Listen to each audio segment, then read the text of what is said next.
Hello everyone, স্বাগত এই যে সাউন্ড ইউটিউব চ্যানেলের আরেকটি নতুন ভিডিওতে। আর আজকের ভিডিওতেও ক্যামেরা সেটিং নিয়ে কিন্তু আপনাদের সামনে এই ভিডিওটা নিয়ে এসেছি। মূলত যারা বর্তমান সময়ে সবচেয়ে জনপ্রিয় সনি ক্যামেরা কেনেন তারা এই ভিডিওটি দেখতে পারেন। বিশেষ করে এটাতে বেসিক থেকে শুরু করে অ্যাডভান্স লেভেলের ক্যামেরার মেনু সিস্টেম কী সেটিং করে রাখলে ক্যামেরার আউটপুট ভালো পাবেন। আমরা মূলত সনি ক্যামেরা দুইটা কারণে কিনি। সনি ক্যামেরা কিন্তু একটা হাইব্রিড ক্যামেরা, ভিডিও এবং ফটোগ্রাফি দুটোই করতে পারবেন এই ক্যামেরার মাধ্যমে। এবং এটাতে ভিডিওতে কি সেটিং করতে হবে, ছবি স্টিল ফটোগ্রাফির ক্ষেত্রে ফাইল কোন ফরম্যাটে রাখতে হবে, কি সেটিং করলে আউটপুটটা ভালো পাবে, রেজুলেশন ভালো পাবেন, ছবিটা অনেকটা ক্রিস্পি ক্লিয়ার আসবে এবং ছবিটা অনেক শার্প আসবে, সব কিছু A to Z এই ভিডিওতে দেখাবো। এই জন্য ক্যামেরার সেটিং এবং সনি ক্যামেরার A7R3, A7 Mark IV, A7C, A6400, A6500, মূলত ZV-10 সবগুলো সনির যত মিররলেস ক্যামেরা আছে মেনু সিস্টেম কিন্তু সেম একই ক্যাটাগরির বা একই মেনু সিস্টেম। আপনারা যদি এই সেটিং ভিডিওটি দেখেন তাহলে আপনার যে ক্যামেরাই হোক না কেন সনির অবশ্যই সেটিং করে নিতে পারবেন এবং ক্যামেরার আউটপুটটা অনেকটাই ভালো পাবেন। আপনার আশানুরূপ যেরকম আশা করেন ক্যামেরার আউটপুট সেরকম আউটপুট পেয়ে যাবেন। তাহলে চলুন ক্যামেরার স্ক্রিনে A to Z দেখাবো। তো আমরা চলে আসলাম ক্যামেরার স্ক্রিনে। এখানে দেখতে পাচ্ছেন একটা মেনু সুইচ আছে। প্রথমে মেনু সুইচটা আপনার ক্যামেরার মেনু সুইচে ক্লিক করবেন। মেনুতে মূলত মেনু ফাংশনের ভিতরে ঢোকার যে সুইচটা, এরপরে দেখতে পাবেন নিচে শুটিং অপশন আছে। দ্বিতীয় উপরে আপনার মাই মেনুর নিচেই দেখবেন শুটিং অপশন আছে। যেহেতু প্রথমে আমরা এটা সনি একটা হাইব্রিড ক্যামেরা, স্টিল এবং ভিডিও ফটোগ্রাফি নিয়ে কথা বলবো। প্রথমে স্টিল ফটোগ্রাফির সেটিংগুলো দেখাবো। প্রথমে স্টিল ফটোগ্রাফির জন্য শুটিংয়ে এসে দেখতে পারবেন প্রথমে 1 নম্বরে যে টেবিল ইমেজ কোয়ালিটি নিয়ে কথা বলবো। এখানে দেখতে পারবেন HEIF দেয়া আছে, জেপিএগ দেয়া আছে। আপনারা অবশ্যই জেপিএগ দিয়ে শ্যুট করবেন। HEIF যে ফাইলটা আছে এটা খুবই বড় ফরম্যাট, বিশেষ করে যারা অনেক বড় রেজুলেশনের ছবি তুলবেন তারা এই ফাইলগুলো সিলেক্ট করতে পারেন না। যারা এমনিতে ওয়েডিংয়ের কাজ করবেন, কমার্শিয়াল ফটোগ্রাফি করবেন, স্ট্রিট ফটোগ্রাফি করবেন, তারা জেপিএগে শ্যুট করতে পারেন। জেপিএগে শ্যুট করার পর নিচে ইমেজ কোয়ালিটি সেটিংসে যাব। ইমেজ কোয়ালিটি সেটিংসে দেখতে পারবেন এখানে জেপিএগ দেওয়া আছে। এখানে জেপিএগ এবং র, অবশ্যই যারা ওয়েডিংয়ের কাজ করেন তারা জেপিএগে শ্যুট করবেন এবং রতেও শ্যুট করবেন। আপনারা অবশ্যই জেপিএগ এবং রতে দুইটা একসঙ্গেই, মানে এক ক্লিকে জেপিএগ এবং র দুইটা ফাইলেই যখন সেভ করতে চাইবেন তখন অবশ্যই জেপিএগ অ্যান্ড র এটা সিলেক্ট করে দেবেন। সিলেক্ট করে দেওয়ার পর নিচে আসতে পারবেন র কম্প্রেসড আনকম্প্রেসড। আপনারা অবশ্যই রটা আনকম্প্রেসড রেখে দেবেন, একদম আনকম্প্রেসড, মানে র ফাইল একদম আনকম্প্রেসড থাকবে। সেখান থেকে আপনারা এডিট, কালার গ্রেডিং সব কিছু নিজের ইচ্ছা মতো করতে পারবেন। এরপরে ইমেজ কোয়ালিটিতে যাব, ফাইনের জায়গাতে এক্সট্রা ফাইন, মানে এটা একটা 33 মেগাপিক্সেলের ক্যামেরা। আপনার সনি ক্যামেরাটি যে মেগাপিক্সেল হোক না তার একদম প্রতিটা মেগাপিক্সেল যেন কাজে লাগে, এই জন্য এক্সট্রা ফাইনটা সেটিং করে দিব। এরপর 33 মেগাপিক্সেল দেওয়া আছে, আমরা অবশ্যই 33, যেহেতু এই ক্যামেরার হাই রেজুলেশন 33 মেগাপিক্সেল, তার উপরে নাই তাহলে 33। যাদের 61, 24, মানে ক্যামেরা যত মেগাপিক্সেল সেটা সিলেক্ট করে রাখবেন। সিলেক্ট করে ওকে করে দিব। ওকে করে দেওয়ার পর এবার এসপেক্ট রেশিও 3:2, অবশ্যই 3:2 এটাই দেখে দিব। 3:2তে ছবির এসপেক্ট রেশিওটা অনেক সুন্দর আসবে, তো এইটা দেখে দিব। আপনারা যারা সনি ক্যামেরা কিনেছেন জানেন সনি একটি হাইব্রিড ক্যামেরা, ছবির পাশাপাশি ভিডিওগ্রাফি করতে পারে। এরপরে ভিডিও সেটিং, যেহেতু ছবির সেটিংটা মোটামুটি বেসিকটা দেখালাম, এরপরে ভিডিওটা সেটিং করে নিব। অবশ্যই ভিডিও মুডটা অন করে নিব। ভিডিও মুডটা অন করে নেওয়ার পর এই মেনুতে আবার ক্লিক করব। মেনুতে ক্লিক করার পর দেখতে পারবেন এই শুটিং মুডেই আবার আসবেন। ভিডিও অপশন চালু করার পর এখানে অবশ্যই ইমেজ কোয়ালিটি আবার ফাইল ফরম্যাট। এটা হচ্ছে আপনার যে ভিডিও রেকর্ড করবেন এই রেকর্ডটা কোন কোয়ালিটিতে রেকর্ড করতে পারেন। আমরা জানি যে সনি ক্যামেরা বেশিরভাগ 4K 60 FPS 30 FPS হয়ে থাকে, বা ফুল এইচডিতে 120 FPS। প্রথমে আমি ফাইল ফরম্যাটে যাব।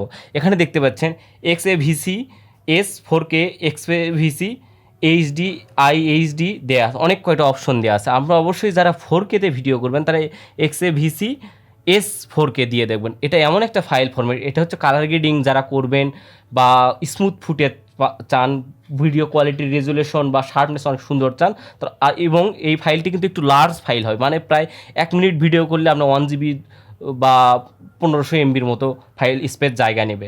এটা দিতে পারেন XAVC S4K। আর SH4Kটা দিলে এটার একটু ফাইলটার সাইজ একটু কম হবে কিন্তু কোয়ালিটিটাও ভালো থাকবে এটা দেয়। আর 4K, যারা 4K বাদে বেশিরভাগ বাংলাদেশে এখন স্ট্যান্ডার্ড এইচডিটাই ভিডিও করে, বিশেষ করে ওয়েডিংয়ের কাজ করেন, তারা অবশ্যই XAVC SHDটা দেখে দেবেন। SHD দেখে দিলে হবে কি আপনার এখানে ফাইল ফরম্যাটটা, আপনার যদি IHD দেখে দেন এখানে 60 FPS-এর উপরে রেকর্ড করতে পারবেন না। কিন্তু XAVC SHD যেটা দেখাচ্ছে এটা হচ্ছে ফুল এইচডিতে ভিডিও রেকর্ড করলে আপনারা অবশ্যই 120 FPS দেখে দিতে পারবে। এরপর মুভি সেটিংসে আবার যাবো, মুভি সেটিংসে দেখে বলবো এবার ফ্রেম রেট, মানে আপনারা কত ফ্রেমে রেকর্ড করতে পারেন। যারা বিশেষ করে ওয়েডিংয়ের কাজ করেন তারা 24 ফ্রেম দিয়ে রেকর্ড করতে পারবেন। 24 ফ্রেমে স্ট্যান্ডার্ড কোয়ালিটির রেকর্ড হয়ে থাকে বিশেষ করে ওয়েডিংয়ের ক্ষেত্রে। যারা একটু সিনেমেটিক লুক চান, ফুল এইচডিতে ভিডিও করতে চান, স্লো মোশন, তার 120 FPS সেটিংটা করে দেবেন। 120 FPS হবে কি আপনারা প্রায় 70%-এর বেশি স্লো মোশন করতে পারবেন। আর যারা স্ট্যান্ডার্ড, যারা ইউটিউবিং করেন বা ইউটিউব শর্ট ফিল্ম তৈরি করেন, অডিও সহকারে রেকর্ড করতে চান, অবশ্যই 120 FPS কিন্তু সনিতে অডিও সহ রেকর্ড হবে না যদি SNQ মুডে আপনারা স্লো মোশনটা ভিডিও করেন। তো আপনারা যদি স্ট্যান্ডার্ড কোয়ালিটির ভিডিওর সাথে সাথে একটু ভালো কোয়ালিটি চান, তাহলে আমি মনে করি বাংলাদেশের যে ওয়েডিং ফিল্ম, সিনেমাটোগ্রাফি বা শর্ট ফিল্ম তৈরি করেন, যারা মিউজিক ভিডিও তৈরি করেন, তারা 16p-তে বা 15p-তে যথেষ্ট। 16p-টা দেখে নেবেন, আমি 16p-টা দেখে দিব।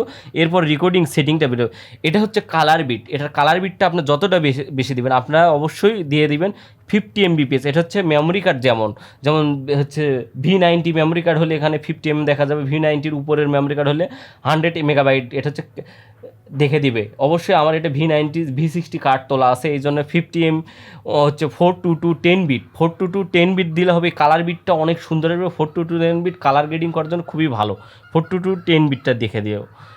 এরপরে যাবো SNQ মোডে। আপনারা অবশ্যই SNQ মোডে যারা স্লো মোশন ভিডিও করতে চান, রেকর্ড ফ্রেম রেট অবশ্যই 120 FPS দিবেন। ফ্রেম রেটটা অবশ্যই আপনারা 15 FPS দিয়ে দিবেন। আর এটাতেই অবশ্যই রেকর্ডিং 100 MBP 4208 বিটটা দেখে দেবেন। তাহলে আমি SNQ মোড যেসব ক্যামেরাতে আছে, সনির A7 IV, A7 III বা 6400 তারা এটাতে SNQ মোডে স্লো মোশন করতে পারবেন। এরপর অনেকে হয়তো বা সনি ক্যামেরা কেনেন লাইভ স্ট্রিমিং করার জন্য। এরপর USB লাইভ স্ট্রিমিংয়ে যাব। USB লাইভ স্ট্রিমিংয়ে গিয়ে অবশ্যই আপনারা ফুল এইচডিতে থাকলে ফুল এইচডি 16 FPS দিয়ে দিবেন। HD 16 FPS হচ্ছে 1080p অবশ্যই 16 FPS দিয়ে দিবেন। আর যদি 4K-তে লাইভ স্ট্রিম করতে চান, কিন্তু ফ্রেম রেট অত্যন্ত কম হয়, মাত্র 15p হবে, এই জন্য অবশ্যই ফুল এইচডি আমি রিকমেন্ড করি। 1080p 16p দিয়ে ফ্রেম রেটে আপনারা লাইভ স্ট্রিম করতে পারেন। তো এই কয়টা মূলত বেসিক রেকর্ডিং যেটা দেখে দিলাম ভিডিওর ক্ষেত্রে, সব কয়টা বেসিক সেটিং আপনারা অবশ্যই ক্যামেরাতে করে নেবেন, আশা করি বুঝতে পেরেছেন। এরপরে যাব অডিও। অনেকেই হয়তো ভাবি যে ক্যামেরা কিনেছি অনেক দামি, কিন্তু অডিও রেকর্ডিংটা অতটা ভালো হচ্ছে না। অবশ্যই অডিও রেকর্ডিংটা যদি অফ করে রাখেন, তাহলে কিন্তু অডিও আপনার ভিডিওর সঙ্গে যে অডিও রেকর্ডিং হয় 3.5mm জ্যাকের বা আপনার ইন্টারনাল মাইক্রোফোন হোক, এক্সটার্নাল মাইক্রোফোন হোক, এটা কিন্তু অডিও রেকর্ড হবে না। অবশ্যই অফ যদি থাকে এটা অন করে দিবেন। এরপর যেমন অডিও লেভেলে, অডিও লেভেলটা কিন্তু খুবই গুরুত্বপূর্ণ। এখানে অডিও লেভেলটা অনেকটাই বেশি দেখাচ্ছে, দেখতে পাচ্ছেন কথা বলার সঙ্গে সঙ্গে এটা গ্রিন থেকে রেড হয়ে যাচ্ছে, তার মানে অডিও লেভেলটা অনেকটাই বেশি। ডিস্টরশন আসবে, আউট থেকে নয়েজই বেশি আসবে, এই জন্য অবশ্যই অডিও লেভেলটা আপনারা চেষ্টা করবেন কমায় দেওয়ার। আপনার অডিও যখন কোনো এক্সটার্নাল মাইক্রোফোন ইউজ করবেন, অবশ্যই 15 বা 16 দিয়ে রাখবেন। আমি অবশ্যই রিকমেন্ড করবো 15 বা 16। এই লেভেলটা এমন একটা লেভেল, এটা দিয়ে আপনি ইনহাইজার, বেজ, তার প্যারামেট্রিক ইকুয়ালাইজার সবগুলো ইকুয়ালাইজার ইউজ করতে পারেন। অবশ্যই অডিও লেভেলটা আপনারা 16 বা 15, 16 বা 15 দিয়ে রাখবেন। আমি 15 দিয়ে রাখলাম। এরপরে মোটামুটি আমার কাজ শেষ। ভিডিওর ক্ষেত্রে যে বেসিক জিনিস সেটা অবশ্যই কাজ শেষ। এরপর উইন্ড নয়েজ রিডাকশন, এটা অবশ্যই অটোতেই দিয়ে রাখবেন। অটোতে দিয়ে হবে কি ন্যাচারাল যে সাউন্ড এটা হবে। আর যদি অন করে রাখেন, অবশ্যই উইন্ড বা বাতাসের যে সাউন্ড এটা আসবে না, কিন্তু ভোকালটা একটু মোটা দেখাবে, ভোকালটা অতটা ভালো, মানে অডিও কোয়ালিটিটা অতটা ভালো আসবে না। অবশ্যই এটা অটো দিয়েই রাখবেন। একটু রেকর্ড হোক সমস্যা নেই, এটা post production, Premiere Pro, DaVinci Resolve, Filmora, যেটাতেই আপনি হচ্ছে ফাইনাল কাট প্রো, তারপর ক্যাপ কাট, যেটাতেই আপনারা এডিটিং করেন না, এডিটিংয়ে এটা ঠিক করতে পারবেন। তো মূলত এই কয়টা জিনিস খুবই গুরুত্বপূর্ণ। আরেকটা জিনিস খুবই গুরুত্বপূর্ণ আছে ভিডিওর ক্ষেত্রে বা স্টিল ফটোগ্রাফির ক্ষেত্রে। ভিডিওর ক্ষেত্রে যারা হচ্ছে হ্যান্ডেল ভিডিও করেন, মানে হাতে নিয়ে ক্যামেরা নিয়ে ভিডিও করবেন, অবশ্যই ইমেজ স্টেবিলাইজার নামের একটা অপশন আছে। স্টাডি শটটা অ্যাক্টিভ স্ট্যান্ডার্ড দিয়ে রাখবেন। অ্যাক্টিভ দিয়ে রাখলে হবে কি একটু ক্রপ হয়ে যাবে, আপনার অবশ্যই স্ট্যান্ডার্ড দিয়ে রাখবেন। আর এটাতে ইনহেজার যে অটো ম্যানুয়াল সেটিংটা দিয়ে রাখবেন। ম্যানুয়াল সেটিং দিলে হবে কি ক্যামেরা অটোমেটিকলি অ্যাডজাস্ট করে নিবে। যদি হ্যান্ডেল ভিডিও করেন, কোনো শেকি বা কাপাকাপি ভিডিও আসবে না। আর স্টিল ফটোগ্রাফির ক্ষেত্রেও লো শাটার স্পিডে যারা ছবি তোলেন, তারা অবশ্যই ইমেজ স্টেবিলাইজার বা স্টাডি শ্যুটটা অন করে দিয়ে রাখবেন বা অ্যাক্টিভ করে দিয়ে রাখবেন। তাহলে খুব লো শাটার স্পিডে, স্ট্যান্ডার্ড লো লাইটে যারা ছবি তোলেন, আকাশের ছবি তোলেন রাত্রেবেলা, তারা খুব সুন্দর ছবি তুলতে পারবেন। তো মূলত বেসিক ফটোগ্রাফি এবং ভিডিওগ্রাফির সেটিংগুলো আমি দেখালাম। এরপর একটু অ্যাডভান্স লেভেলে যাবো। অবশ্যই মেনু বারে ক্লিক দিব। মেনু বারে ক্লিক দিয়ে আপনার নিচে যাবেন। এরপরে যাও ফোকাসে কন্টিনিউয়াস ফোকাস দিয়ে রাখবেন। কন্টিনিউয়াস ফোকাস দিয়ে রাখলে ক্যামেরা অটোমেটিক হাফ ক্লিক পর আপনি শাটার বাটনে যখন হাফ ক্লিক করবেন তখন অবশ্যই অটোমেটিকলি ফোকাস করে দিবে। এরপর ফোকাস এফ ট্রানজেকশনটা একটু হাই করে দিয়ে রাখবেন। 5 দেওয়া আছে, আমি এটা 7 পর্যন্ত করা যায়, আমি 6 করে দিয়ে রাখবো।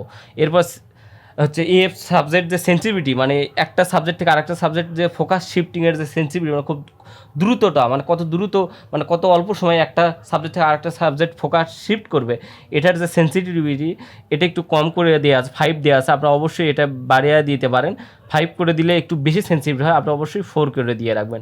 4 করে দিয়ে রাখলে হবে কি ফোকাস খুবই সুন্দর আসবে। এরপরে ফেস আই অটো ফোকাসটা অন করে, এখানে অবশ্যই সনির কিন্তু সবচেয়ে মূল অস্ত্র হচ্ছে আই অটো ফোকাস। এই আই অটো ফোকাস যদি অফ থাকে অন করে দিয়ে রাখবেন। এরপর ফেস সাবজেক্ট, আপনার অবশ্যই যারা এনিমেল বা বার্ডিং করেন বা ওয়াইল্ড লাইফ ফটোগ্রাফি করেন তারা এনিমেল দিয়ে রাখবেন, বা বার্ড দিয়ে পশু পাখির ছবি তোলেন তারা বার্ডিং।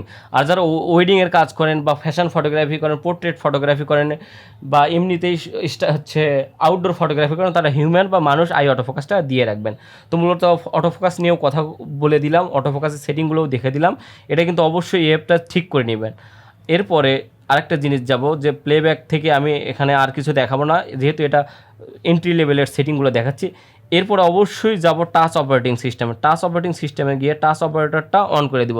টাচ অপারেটর অন করে দেওয়ার উদ্দেশ্য হচ্ছে আপনারা ক্যামেরা যদি টাচ স্ক্রিন হয়ে থাকে, আমরা অবশ্যই এটা স্ক্রিনটা আছে, আপনার ফাংশন সেটিংস বা ছবি প্রিভিউটা চেঞ্জ করে দেখতে পারেন। অবশ্যই টাচ অপারেটরটা অন করে দিয়ে রাখবো। এরপর কাস্টম রিডায়ালের মাধ্যমে এই ডায়ালারগুলো আপনারা কাস্টমাইজ করতে আপনার ইচ্ছা মতো কেলেভিন বা সেটিংগুলো করে নিতে পারেন।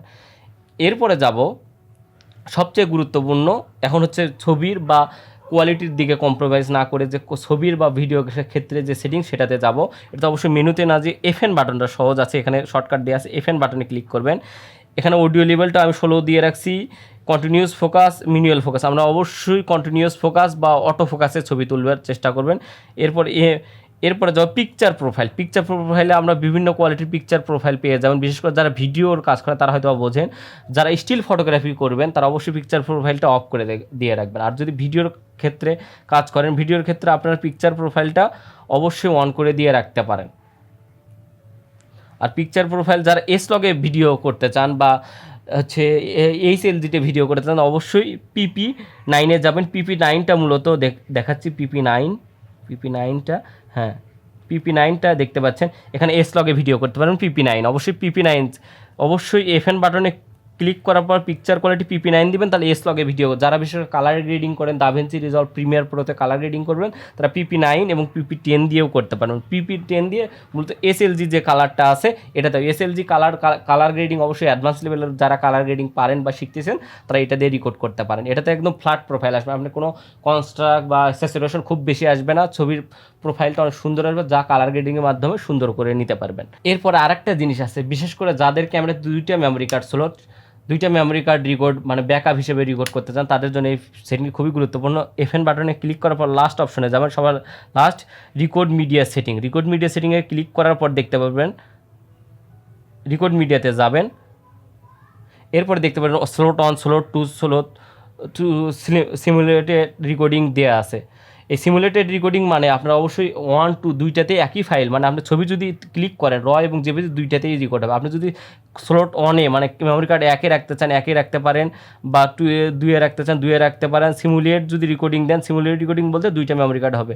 ভিডিওর ক্ষেত্রেও একই, আপনি মেমোরি কার্ড স্লট 1-এও রাখতে পারেন, 2-এও রাখতে পারেন, বা সিমুলেট রেকর্ডিং করতে পারেন, মানে দুইটাতে একসঙ্গে রেকর্ডিং করতে পারেন ব্যাকআপের জন্য। আমি অবশ্যই সিমুলেট রেকর্ডিং, যারা দুইটা মেমোরি কার্ড রেকর্ডিং হয় অবশ্যই। আর অটো সুইচ মানে একটা মেমোরি কার্ড ভরে গেলে দুই ধরেন একটা 64 লাগাইছেন, একটা 128 লাগাইছেন, 64 সে যদি ভরে যায় তাহলে অনেক সময় হয় কি, এটা যদি অফ থাকে তাহলে 64 ভরে গেলে আর ভিডিওগ্রাফি বা স্টিল ফটোগ্রাফির রেকর্ডিং করতে পারেন না। আর অটো সুইচ মিডিয়া অন করে রাখলে হবে কি, আপনি 64 মানে 1 নাম্বার মেমোরি কার্ড যদি কোনো কারণে ভরে যায় বা হচ্ছে একদম ফুল হয়ে মেমোরি কার্ড ফুল হয়ে যায়, অবশ্যই দ্বিতীয় মেমোরি কার্ডে তখন রেকর্ড হওয়া শুরু করবে। তো এই নিয়ে কোনো দুশ্চিন্তা, তারা ওয়েডিংয়ের কাজ করে অবশ্যই এই অটো সুইচ মিডিয়াটা অন করে দিবেন। তারপর প্রতিটা রেকর্ডিং যে অপশন আছে এটা সিমুলেট রেকর্ডিংটা অন করে দিবেন। সিমুলেট রেকর্ডিং অন করে হলো কি হবে কি, ব্যাকআপ হয়ে থাকবে, 1 বা 2-এ দুইটাতে রেকর্ডিং হবে। এরপরে খুবই গুরুত্বপূর্ণ একটা জিনিস, অনেকে হয়তো বা সনি ক্যামেরা কিনে এই সেটিংটা করেন না, আমি দিব। এরপরে সেটিংটা দেখাবো, মেনু বারে ক্লিক করে আমি আইএসও কিন্তু খুবই গুরুত্বপূর্ণ একটা জিনিস, অবশ্যই আইএসও যাব নিজে। এক্সপোজারে গিয়ে আমি অবশ্যই আইএসওতে চলে যাব। আইএসওতে গেলে হবে কি, আপনি এখানে আইএসও আপনার সেটিং করতে পারবেন। এরপরে ওকে করে দিয়ে আপনি নিচে দেখতে পারবেন আইএসও রেঞ্জ লিমিট। এখানে সর্বনিম্ন আপনার 50 পর্যন্ত, যেহেতু এই ক্যামেরাটা সর্বনিম্ন আইএসও 50 দিতে পারেন। কোনো ক্যামেরায় আছে যে 100 দিতে পারবেন, যেমন A64 আপনি এখানে 100 করে দিয়ে রাখতে পারেন। 100 দিয়ে এটা সর্বনিম্ন আইএসও 100 আসবে, এবং সর্বোচ্চ আইএসও, যেহেতু যারা স্টিল ফটোগ্রাফি করেন বা ভিডিওগ্রাফি করেন, অনেক সময় আইএসও বেশি রেঞ্জ হলে গ্রেনি বা গুড়ি গুড়ি একটা ভাব আসতে পারে আপনার ফটোগ্রাফি এবং ভিডিওগ্রাফিতে। গ্রেনি যেন নয়েজটা না আসে এবং ভিডিওতে নয়েজ যেন না আসে, ভিডিওতে যেন স্মুথ দেখা যায়, অবশ্যই এটা আইএসও ম্যাক্স লিমিটটা অবশ্যই লিমিট করে রাখবেন। আমি অবশ্যই চেষ্টা করব, বলে দিচ্ছি আপনারা লিমিটটা 1600 থেকে 2000 করে রাখবেন। আপনি কখনো 1600 থেকে 2000 হলে ক্যামেরা যদি অটো আইএসওতে কখনো রেকর্ড করেন 2000-এর উপরে আইএসও যাবে না, এটা একটা লিমিট হয়ে যাচ্ছে। আপনারা অবশ্যই তখন শাটার এবং অ্যাপারচার কন্ট্রোল করে লাইটটা সিচুয়েশনটা কন্ট্রোল করতে পারেন। তো আইএসও এইভাবে লিমিট দিয়ে রাখবেন, আইএসও লিমিটটা অবশ্যই 2000 দিয়ে রাখবেন, তাহলে আপনারা কখনো ভুলবশত গ্রেনি বা হায়ার আইএসও গিয়ে গ্রেনি, যদিও সনি ক্যামেরাতে আইএসও 800, 900, 1200, 1600তেও অতটা গ্রেনি নয়েজ আসে না ভিডিওর ক্ষেত্রে।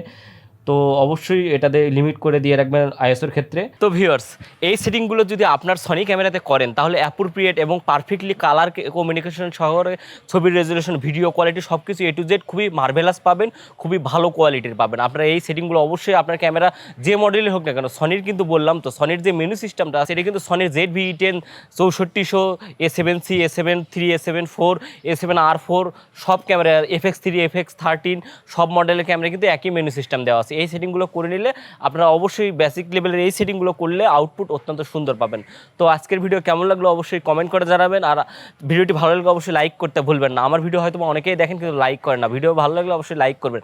আর আমার চ্যানেলে নতুন এসে থাকলে অবশ্যই আমার চ্যানেলটি ঘুরে আসতে পারেন। আমার চ্যানেলে ক্যামেরা রিলেটেড সব ধরনের ভিডিও দিয়ে থাকি, film making, still photography, wedding photography, cinematography সব ধরনের ভিডিও দিয়ে থাকি। যদি ভালো লাগে অবশ্যই চ্যানেলটি সাবস্ক্রাইব করে পাশে থাকা বেল আইকনটি ক্লিক করে অল নোটিফিকেশনটা অন করে রাখতে পারেন। আর সনি ক্যামেরা সম্পর্কে আরও যদি ভিডিও চান অবশ্যই কমেন্ট করে জানাবেন, আমি সনি ক্যামেরার আরও সেটিং রিলেটেড ভিডিও নিয়ে আসার চেষ্টা করব।